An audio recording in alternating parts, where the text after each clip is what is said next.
উত্তরাবাসীর জন্য সুখবর। জাপানিজ ভাষা শেখার জনপ্রিয় প্রতিষ্ঠান ইউনিলিংক এডুকেশন এখন উত্তরায়।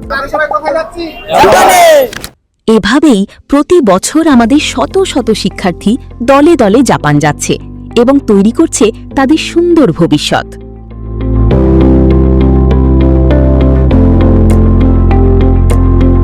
আসসালামু আলাইকুম।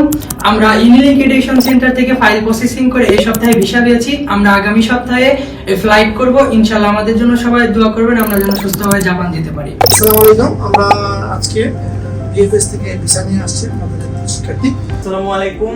আমরা ইউনিলিংক থেকে 5 জন 2026 সালে এপ্রিল সেশনে ভিসা পেয়েছি। সবাই আমাদের জন্য দোয়া করবেন, আমরা যেন ভালোভাবে জাপান যেতে পারি। আসসালামু আলাইকুম। আমরা আজকে ভিসা নিয়ে আসছি সবাই না? জি। আসসালামু আলাইকুম। আমরা আজকে 4 জন বিএফএস থেকে জাপান এমবাসির মাধ্যমে ভিসা নিয়ে আসছি। আমরা সবাই ইউনিলিংক এডুকেশন থেকে 4 মাসের কোর্স করে নাট এবং জিএলবিটি পাস করেছি। আমরা অক্টোবর সেশনে ভিসা পেয়েছি।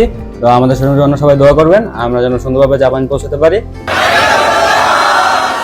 তো আমরা আশা করি তোমরা জাপানে গিয়েও N1 কমপ্লিট করো। তোমার সবার জন্য শুভকামনা রইল। আসসালামু আলাইকুম। আমি Mohammad Nasir Uddin, founder and chairman Unilink Education. আমরা দীর্ঘদিন যাবৎ প্রায় 1 যুগের অধিক জাপান নিয়ে কাজ করছি। আমি নিজেও জাপানে থাকি 2001 সাল থেকে। এই বিশাল অভিজ্ঞতার আলোকে আমি বলতে পারি আমরা সর্বোচ্চ অথেন্টিকতার সহিত কাজ করি। আমাদের এখানে ল্যাঙ্গুয়েজ পড়াই এবং ল্যাঙ্গুয়েজ পড়া থেকে শুরু করে ভিসা পাওয়া পর্যন্ত সর্বাত্মক সহযোগিতা আমরা করে থাকি। শুধু ভিসা পাওয়া পর্যন্ত না, আমরা ভিসা পাওয়ার পর আমরা এয়ারপোর্ট ডিপার্চার বাংলাদেশ থেকে এবং জাপানেও আমরা এয়ারপোর্ট পিক আপ করে থাকি। এবং জাপানেও যেহেতু আমি দীর্ঘদিন ছিলাম, জাপানে পৌঁছার পরও ছাত্রদের প্রাইমারি যে প্রবলেমগুলো হয়, যেমন জাপানের ভাষা ম্যানেজ করা এবং জব ম্যানেজ করা, সেক্ষেত্রেও আমার সাধ্যমতো সর্বাত্মক সহযোগিতা করে থাকি।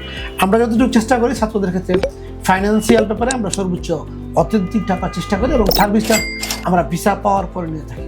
জাপানে আসলে সরকার বলছে যে 1 লক্ষ লোকের অধিক কর্মসংস্থান জাপানে হবে। আমরা আসলে আমাদের অভিজ্ঞতার লোকে বলি শুধু 1 লক্ষ না, যদি জাপানিজ ল্যাঙ্গুয়েজ পড়ে সেক্ষেত্রে লক্ষের অধিক লোক আমরা জাপানে কর্মসংস্থান করতে পারবো। এখানে মেইন ইম্পর্টেন্ট যেটা জাপানিজ ল্যাঙ্গুয়েজ। জাপানিজ ল্যাঙ্গুয়েজ যদি পড়ে সেক্ষেত্রে স্টুডেন্ট ভিসা এবং জব ভিসা উভয়ভাবেই জাপানে যাওয়া যায়। স্টুডেন্ট ভিসার ক্ষেত্রে N5 কোর্স কমপ্লিট করার পরে জাপানে যাওয়ার জন্য ইন্টারভিউ স্টার্ট হয় এবং জব ভিসার ক্ষেত্রে SSW বলে স্পেসিফাইড স্কিলড ওয়ার্কার, সেক্ষেত্রে N5 এবং N4 স্কিল টেস্ট পাস করার পরে ইন্টারভিউর ব্যবস্থা করে থাকি। জাপানে 3 থেকে 5 বছর জব করার পরে পার্মানেন্ট রেসিডেন্ট অথবা জাপানের ন্যাশনালিটি পাসপোর্টের জন্য অ্যাপ্লাই করা যায়। এখন আসলে আলহামদুলিল্লাহ আমাদের দেশের আমাদের অনেক ছাত্ররাই জাপানে পার্মানেন্ট রেসিডেন্ট এবং এমনকি জাপানের পাসপোর্ট ন্যাশনালিটি নিয়ে জাপানে বসবাস করছে।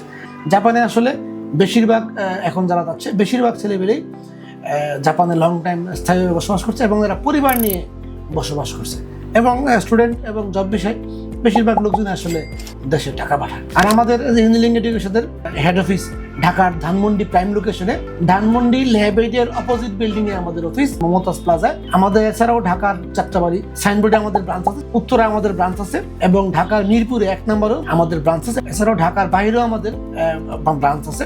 তো জাপানে যাইতে আসলে স্টুডেন্ট ভিসা প্রায় 10 লাখ প্লাসের মতো খরচ হয় এবং জব ভিসার ক্ষেত্রে 5 লাখ প্লাস খরচ হয়। স্টুডেন্টের ক্ষেত্রে জাপানে কিরকম ইনকাম এটা আসলে অনেকেরই জানার আগ্রহ থাকে। জাপানে আওয়ারলি 1000 ইয়েন প্লাস পাওয়া যায়।